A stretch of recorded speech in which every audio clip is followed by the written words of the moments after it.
Bonsoir à tous et bienvenue dans Le Débris, votre émission dédiée à l'actualité africaine. Chaque jour, nous faisons un focus sur l'actualité marquante du continent en compagnie du directeur de la rédaction Khalil Bey. Bonsoir. Bonsoir Dalini. Alors à la une aujourd'hui, on connaît enfin, Khalil, la date de la visite officielle du président congolais Denis Sassou Nguesso à Paris. Justement, il est attendu à Paris du 25 au 27 avril où il sera reçu à l'Élysée par son homologue français, le président Emmanuel Macron.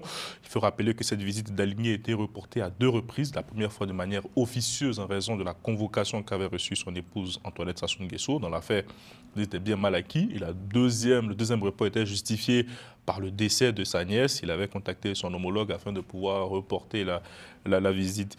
Alors, quels sont les sujets qui seront abordés? La question des biens mal acquis, évidemment, sera en pile des dossiers. Je pense que le président congolais fera part encore de son mécontentement à son homologue français.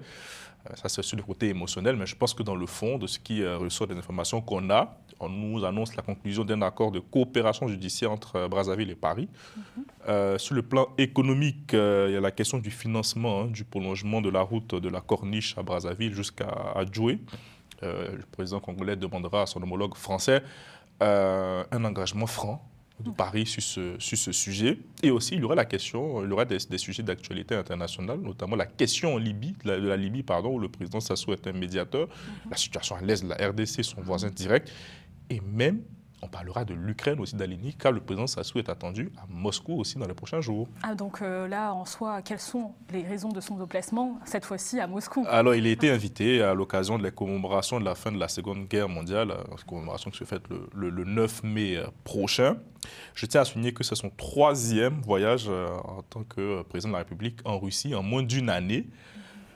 C'est le signe d'Aligny de cette diplomatie congolaise, cette diplomatie d'équilibre à la fois entre l'Ouest et l'Est, pour parler un peu à l'époque de la guerre froide, ce qui est assez intéressant dans un moment où le monde connaît une reconfiguration brutale, brusque et rapide. Eh bien, on reste à l'écoute de ces visites, en tout cas officielles. Merci Khalil pour ton éclairage. C'est la fin du débrief. Je compte sur vous pour partager ce format. On se retrouve demain pour une nouvelle actualité.